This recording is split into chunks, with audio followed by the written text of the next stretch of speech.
Hello, good afternoon. Welcome to another edition with yours truly.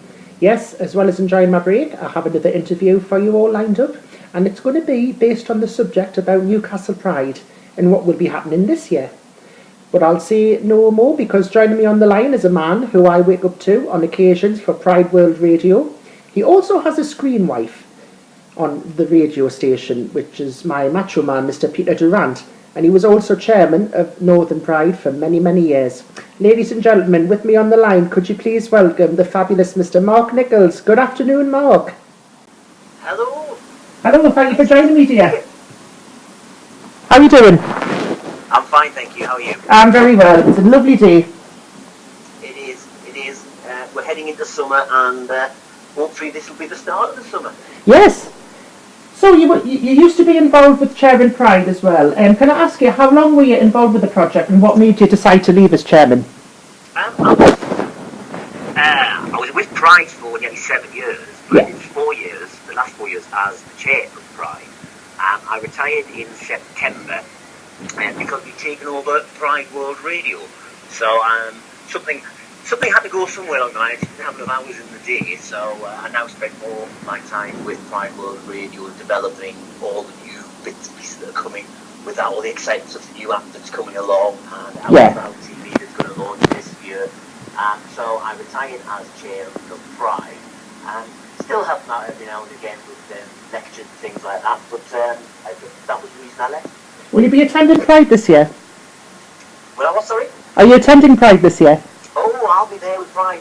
Pride World Radio will be transmitting live from Pride. Excellent. On the Saturday and the Sunday. Same as we're doing Durham Pride this weekend, and we're doing Northumberland's first Pride next weekend. We're doing that one live as well. Excellent. Really good. So keep them busy. Oh, very busy. Never a dull moment in my life. If you could interview any guest, dead or alive, who would that be and why? I think it would be alive. It would be ABBA. I would love to interview ABBA. They were my very, very first record I ever bought back in about 1873 when I was. And I think they would be really good. They had a fantastic career, and of course they're coming back to bring a new single out later on this year. Yes, from what I gather as well on the internet. And they're doing a tour, although it's not going to be them in the tour. They're going to be holograms in the tour. Right. Excellent. Peter Durant, your on-screen wife on Pride World Radio, and my sexy macho man. He must be more family than he is as professional working-wise. Peter and I have known each other for... we met because of Pride. When I joined Pride, he joined at the same time as the chairman of Pride. Yes. And we just became great friends, and we go out together now, and we go on holidays together. Just really good friends. Yes, I've noticed you're looking nice and tanned, if I may say so. Well, I've just come back from Gran Canaria. We went out to Gran Canaria Pride, and obviously Pride World Radio was there, and we were transmitting live from Gran Canaria Pride. Excellent. Out of the two of you, who would you say is the champion of debates and arguments? He normally wins most arguments. Yes, that sounds like Peter. Yeah, he normally wins most arguments most of the time. Not all of the time. He's like that with Mel as well, isn't he? Oh yes, yeah. And he loves the competition, and he loves it when he wins the competition. Or if he's been the host of the competition, he loves to take all the points. Yes, because he deputised for Ophelia, didn't he, when Ophelia was on holiday for Drag Idol? Yes. He stood in for her as host of that. And then, of course, he was on the panel at the final of Drag Idol. Yes. And I noticed for the first time he used a swear word. I was like, gobsmacked. I was like, Mr. Rand, you don't swear. You do occasionally slip out now and again. Right. The next question to you, me darling, is if you won the lottery, what would you do with the money and why? I would retire and move to somewhere in the sun where it was nice and warm. Peter and I have joked regularly that when we retire, we're going to move out to Gran Canaria, sit on a balcony, drink Prosecco, and just watch all the boys go by. Yes, all muscly, but muscly and like chests as well. Yeah, and what we'll do is my other half, Jamie, he's a little bit younger than me by about 21 years. How's he doing anyway? Because I heard he's got a little bit of a cold. Yes, he has had a bit of a cold. He's been trying to get rid of it because tomorrow, with it being bank holiday weekend, tomorrow is night out weekend, so he's off out. Oh, that's nice. Well, I hope you get well soon, Jamie, if you're listening. So, yeah, so we'd sit in the balcony, we'd buy him a bar and look after his Rankin area, and that's how we would spend the money. Right. To move on to the next one, do you know what's going to be happening this year at Pride? From your depth of knowledge, do you know who's going to be performing and where the location's going to be?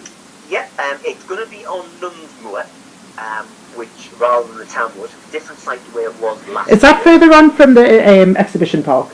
It's opposite where the BBC is on Barrett Road. Oh, yes, yes. So you're up Barrett Road, it's up there. Parade is a very similar route, except instead of turning up Percy Street, it's going to continue on and then up Barrett Road to the park. In the park there will be the Steve Pascal zone. Right. There is the family and youth zone will be there. And the main stage this year is under one big top marquee. Also as well, Mark, I've had people asking as well, and I'm sure there's people wanting to know the answer to also what is allegedly not taking place this year. But can you confirm, will there be a cabaret tent? No, there's no cabaret or dance tent this year. Right, it's just because obviously there have been rumours quashing about on Facebook as well. It all comes down to funding. You know, each zone that goes in costs money. Yes. So you've got, people think, oh, it's easy. You wave a magic wand, the Pride appears on the field, and it doesn't. No. And there's a lot of infrastructure goes in behind it. So just putting those zones in, you've got a marquee to put in, you've got a generator to put in, you've got the staging, the lighting, the cabling, the fencing, the toilets, the security that you need for those zones, because they need their own security because they need door staff on them as well. So when you cost all that up, you're looking at sort of a £10,000 cost just to put those zones in. And it costs, and it costs as well each year that it's roughly about £200,000. Yeah, Pride costs £200,000 a stage. And, it's 5 miles of cabling, it's 11 generators and 11 marquees, 5 miles of fencing around the site. And, people forget, or they don't see that part of Pride, they see what goes on the main stage. Yes. And people need to remember that's what it costs. And when you look at the amount of money that has to be raised, Pride last year raised £15,000 in community donations. Oh, that's it. That's amazing. So when you think there were 73,000 people turning up, it wasn't even £1 per person. It's about 27 pence per person on average for a free festival to come along, have a fantastic time at, and just drink sensibly and just have a wheel of a ball. Put £1 in the bucket. Yes, because it's if you want to have a free Pride each year, then we rely on public donations. Yeah, absolutely. So the rest of the money has to come from grants, sponsorship, and selling off things like the food and beverage and things like that. And the moment that you start fundraising is the moment that the current Pride event finishes up until the next year's Pride, where all the money gets coming in. Well, yeah, people need to remember that there are other events that Pride does, not just the 3 days of the Pride Festival. Yes. There are generally around about 20 satellite events that are around and start sort of in June all the way through to August. But then there are other events they do throughout the year where they will mark key dates in the LGBT calendar. So things like Trans Remembrance Day, World AIDS Day, Holocaust Memorial Day, LGBT History Month, Idaho. So there are all those other events that go on throughout the year. There are smaller events, and people may be less knowledgeable that those events are taking place rather than the big Pride events. But there are a whole host of other events that Pride delivers throughout the whole year. And Pride is about gay, lesbian, bisexual, transgender, as well as people who are open-minded. But one thing we will not tolerate at all this year, and that's homophobia or abuse. Absolutely. It's an event that's hosted by the LGBT plus community, but it's for everybody. And Miss Rory, she's going to be here this year as well? As far as I'm aware, yes. And we've also got, hosting the stage is Jordan Green. Who's that again? Oh, the keyboard player. Yes, I know who you mean. She's performing and she's going to be doing some hosting this year. Oh, that's As well excellent. as on Saturday you've got Alexandra Burke on stage, and on Sunday you've got S Club and Gareth Gates. Oh, that's absolutely fantastic. Well, I hope to get to meet them in the VIP tent at some point. Hopefully you will. Hopefully we will. Oh, just to finish off, Mark, we're going to play Guess the Year. And I'm not very good at that. Spot on with the guessing the correct year. This, the single that was released, you score 5 points. 3 points if you were 2 years out, and 1 year if you were 3 years out. So, your first one.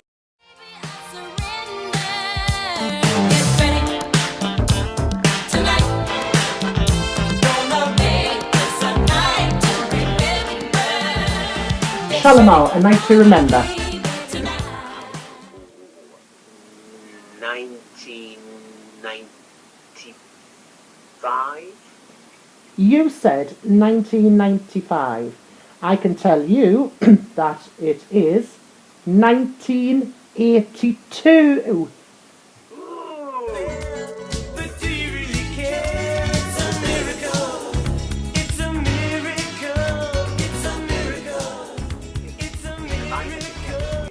Culture Club, It's a Miracle.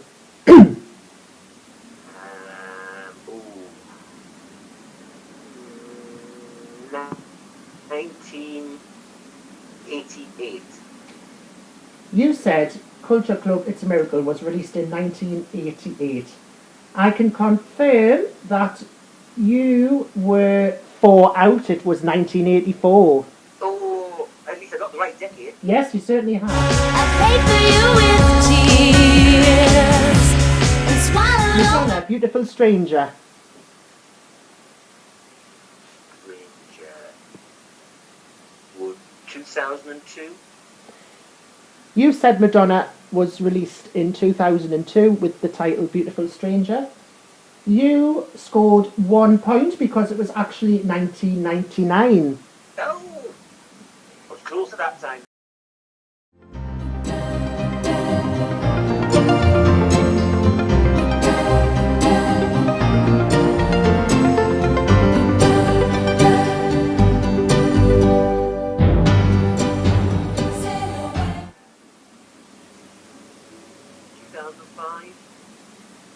$2005? 2005, you said. Oh dear, Mark, I'm very disappointed in you. You're way out. It was actually 1988. Oh, wow. That's a long way out. And finally, my theme tune, my entrance.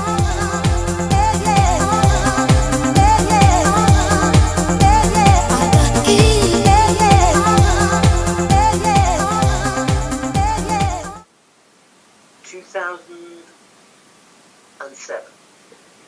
You said 2007 that the secret was released. I can tell you that you were far off again, 1993.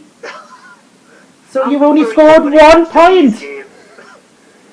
Oh well, I'll get Peter on at some point and get him to try and beat you. Yeah, well, see how he does when he hasn't got a computer screen. A bit with a gin in his hand. Yeah. Mark Nichols, thank you very much for joining me on the programme. My pleasure, thanks a lot. And I look forward to seeing you at Pride. Alright, see you then. See you then, bye-bye. Bye. Bye-bye. Well, that was a nice, entertaining interview that I performed there. So from Mark and from me, until the next time, goodbye.